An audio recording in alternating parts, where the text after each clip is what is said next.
out, March was a busy month for book buying and receiving books, so let's talk about them. I'm Katie, welcome back to my channel. These are my books and I'm here to bring you a bit of a March book haul. So these include books that I have been gifted or sent as an ARC, so I will put the ad PR with each book, and books that I've bought myself just because who doesn't need more books in their life? So the first book that I'm going to talk about is Ward D by Freida McFadden. So this is from Asda. There are two books that I've got from Asda, and this was one of them. Now, I actually saw a different book that I wanted to get, but then I realised I've actually wanted this one as a trophy copy. As some of you will know if you've watched the videos on my channel, I've already read Ward D, and this follows two students who are going to a mental health unit as part of their doctor training. And one is calm as a cucumber about going in, and the other one basically is absolutely petrified of being around people with mental health issues. Yeah, you'll see how it goes, but one ends up being absolutely petrified, one doesn't, and I'm not going to tell you which one. This is so twisted and quick and easy. If you do want to look at my full description and talk about this book in full, then go and visit the video on my channel. If I know how to pin the video, I shall do so, but I am still learning to use BookTube, that is for sure. But yeah, this was part one, and as you know, Asda only brings, Asda has a 2 for £9 deal. But yeah, definitely recommend if you haven't picked this up, but I have already read it and it is a trophy copy going in my bookcase. So as I've said, if you go into a supermarket, you have to buy two, especially if it's a 2 for something. You're basically getting one book for £3.50. So the other book, which is actually the book I went in for originally, is Witness 8. Now, again, you guys know, I don't think I've actually done an official ranking of Steve Kavanagh. I've talked about his books in the order of them, but maybe I need to rank all of his books, but I think I'm going to wait until his new one comes out in July for that. But Witness 8 basically follows a woman who sees somebody get killed, and basically she rings the police and says who's done it. However, she doesn't tell the truth. She's referred to as Witness 8 throughout the book, but is she more twisted than the person she saw kill her neighbour? So this is part of Eddie Flynn, so I would definitely read them from the beginning. Now, Steve Kavanagh did put out a video saying that you don't actually need to read them in order, which is probably right. In terms of the cases, they are all different, but in my opinion, I got quite emotional in Witness 8 because of the character development in the book. So I think if you like a book where there's an underlying story, I would absolutely recommend it. But yeah, I picked this one up, trophy copy. I have a Steve Kavanagh shelf which is out of shot, and it's the only paperback of his I didn't own, and that did release at the end of March, so I absolutely had to pick it up. I was lucky enough to go out one weekend with my other half, and of course I dragged him book shopping to the works. And the first book that I did pick up was Wildside by Elsie Silver. Now, I'm sure I'm not the only person that will say this, but this is the third book in the series. Have I read book 1 and 2? No, I haven't. Why would I read a book in a series and still keep buying them? They are available on Kindle Unlimited, I believe, so I will be picking them up. So this is the third book in the Rose Hill series. Now, I'm going to be straight with you guys. I don't actually know, what this book is about, who it is referring to. I do know they're all sort of interconnected, aren't they? But I don't really know what's going on. I just know it was the third book in the series. It was £5 or £6, and I just had to get my hands on it. It's a new release, and I do know the fourth book's coming out in September. I do anticipate reading some of this series over the summer when I'm off, so it'll be July, August time. That is my plan, and as they're on KU, I'll probably pick them up at some point soon. I just feel like Elsie Silver's writing just needs to be read in summer. I don't know what it is. Feel free to disagree with me in the comments, but that's just my view. The final book that I want to talk about that I have purchased, the rest will be pre-release books that I've been sent, is Taming 7 by Chloe Walsh. So this won't be much of a spoil, but I did read Redeeming 6 in March, and I loved it, and I do have Taming 7 on my Kindle.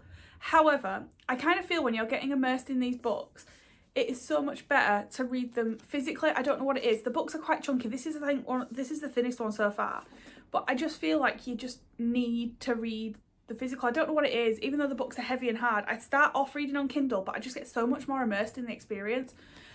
This book is Gibbsy, and Claire, that was it. And I am just so excited to get stuck into this. Gibbsy is one of my favourite characters in the Boys of Tommen series. He's quirky, he's funny, he's silly. He's just a great friend overall, but he's also just so a bit young and naive. But I don't feel like his story is actually going to be that plain and simple, which is why I'm so intrigued to read it. I think to the point that I'll probably put this on my April TBR, because I do have a couple of weeks off, so I do want to get invested in some books. But yeah, I'm just super excited to get stuck into Taming 7, and I had to pick up the physical for myself. So my collection is complete until the end of May, And then obviously I will be buying and releasing 10. But yeah, cannot wait to get stuck into this. If you haven't read Boys of Tomlin, this is your sign. So the rest of these books that I'm going to talk about are ARCs from either NetGalley or from publishers that have sent me themselves. So I will now say that these are all ad PR to an extent. I haven't actually read them yet, but obviously I want to talk about books I've received and I intend to read them when. But yeah, that's just a disclaimer. These were so kindly gifted to me by publishers on NetGalley, so we'll get into it. The first book is My Daughter is Missing by J.D. Kirk. I was so kindly sent this by Bookouture, and this does release in the middle of April, so I am, as you can see, currently reading it. I'm not very far in, but I'm very intrigued by the story. So from what I can gather so far, I haven't read anything on this book, but this follows a mum who basically is at like a school fair. She realises her daughter hasn't come out yet and realises she's missing. However, she strongly believes it is related to her past and therefore doesn't want to tell anyone she's actually missing. So it's a bit like on the clock to find her. So yeah, I'm very intrigued to see where this goes. I have seen other people read it. I know Molly's recently read it and rated it 4.5, so I'm hoping, as I do have a similar taste to Molly, that I will enjoy it just as much. And it will be the last book probably on my radar for March as well. So yeah, absolutely excited to read this, and thank you again to Bookouture. The next book was so kindly sent from me from Avon Books and HarperCollins publishers, and that is When Sally Killed Harry. Now, I saw this advertised on a TikTok video, and it was basically who wants a free copy, so I just put, oh, I would love that, and they said yes. This is actually already released, and I have put it on my April TBR, and I am also going to pick this up in audio. I haven't read anything on it at all, so I think it's a bit of a quirky thriller, but I'm not actually sure. Interesting. A wicked, whip-smart revenge thriller perfect for fans of Bella Mackie. I actually DNF Bella Mackie's book, so I'm going to hope it's just as good. I am going to pick it up in audio because I feel I do better with like quirkier things like that. Anything that's a bit more orientated that way, I definitely pick up better. So we're going to see how this goes. So, say hello to Sally. This is the story of how I killed Harry Collins, destined to be the great love of my life until one day I wake up in the Big Apple with the world's worst hangover, an empty bank account, and the sinking feeling that my life just nosedived. How it happened is a blur, but one thing is clear, I've been swindled and I'm not happy about it. Yeah, I don't think this is going to be as cute and instant as I first thought. We're going to go with it, guys. I'll obviously bring you an update. It is on my April TBR. I will either read it physically or I will be picking it up in audio. But yeah, definitely excited to get stuck into this, and thank you again to Avon Books and HarperCollins publisher. Now, this next book, I'm not going to lie, I did fangirl a little bit when I got accepted for this on NetGalley, and that is The Countdown Killer by Sam Holland. So this is the next book in the Major Crime series, and basically, if you haven't read the other books, you have The Echo Man, The 20, and The Puppet Master, and The Echo Man is one of my favourite thrillers. I absolutely adored it, inhaled it pretty quickly, and The Echo Man is on Kindle Unlimited if you want to give it a try. I haven't read anything into The Countdown Killer. I don't intend to. I didn't read anything into the other 3 books, if I'm being honest, and I enjoyed them all really, really well. I love Sam Holland's writing, and I was gutted that she'd only actually got 3 books out, because when I get obsessed with an author, I will read their backlist. MJ Allard is a prime example of that. I mean, he's got 12 D.I. Helen Grace books, and then about 3 or 4 separate books, plus like ones with other authors. So I've got about 16, 17 books of his to read, and I've only got about 4 left. Same with Steve Kavanagh. I have a thing about hooking onto authors, so to see Sam Holland releasing another one is very exciting. Now, I probably won't read that until May, but I am still excited to get stuck into it. If you haven't picked up Sam Holland and you love a good crime and thriller, I would absolutely recommend you take a look at her. Another one that I'm extremely happy to look into is It's Always the Husband by C.L. Taylor. Now, again, haven't read anything into this. I love C.L. Taylor. Every Move You Make is one of my favourite books. I have quite a few of C.L. Taylor's in my bookcase. That are very well hidden.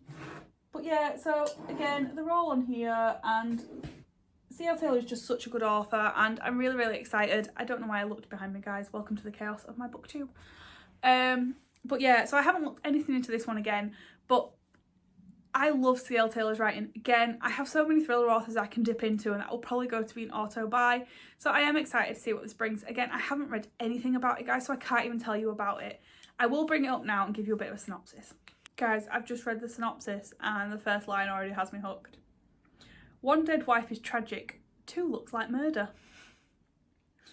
When newly divorced Jude arrives in the small town of Lowbridge, she is soon drawn to widower Will, the father of her young daughter's best friend. But Will's past is shrouded in tragedy with questions that no one knows the answer to, and after 2 tragedies tore his life apart in just a few short years, gossip and rumours abound about what really happened to the woman he loved. As whispers of murder surround Will, Jude becomes determined to uncover the truth, and with her own father's tragic fate haunting her, she refuses to let another innocent man suffer. Ooh, intriguing. So I'm glad I looked into that actually. That has made me feel more inclined. Again, this is a June release, so it'll probably be on my May TBR. I do have 3 arcs due on the 5th of June. So I will be reading them all sort of end of May, probably the week that I'm off. But yeah, super excited to get stuck into that one too. The next book I want to talk about is In the Blood by Kate Wiley. This basically is book 4, I think, of the series, and I've read them all as arcs, so I'm super excited to get into them. Margot Phelan basically is the daughter of a serial killer, and her dad is very much pulling the strings. She's now starting to worry that it actually runs in the blood. I'm not going to read any more than that because I do really enjoy Kate Wiley's writing. I did struggle at the beginning, and now I've got used to it. I am really, really enjoying it. And yeah, it's just generally such a good arc to read. It's, again, I believe releases in June. I will put the date with the cover on the screen. But yeah, super excited to get another one of our arcs, and thank you to Storm Publishing for that. I cannot wait to get stuck in. It is via NetGalley, but Storm Publishing does give me early access to some copies, as in like I just auto get accepted, and that is one of the authors. So very much looking forward to that one, and yeah, I'm not going to look into it because I do like a good surprise thriller. So that's a wrap on my March book haul. Let me know in the comments what you have bought, what you've read, if you're excited for any of those releases that I've talked about. And yeah, let me know what you've bought, guys, or if you haven't, what you want to buy, what I need to add to my TBR. You know the usual twist, guys. Thank you so much for joining me on another video.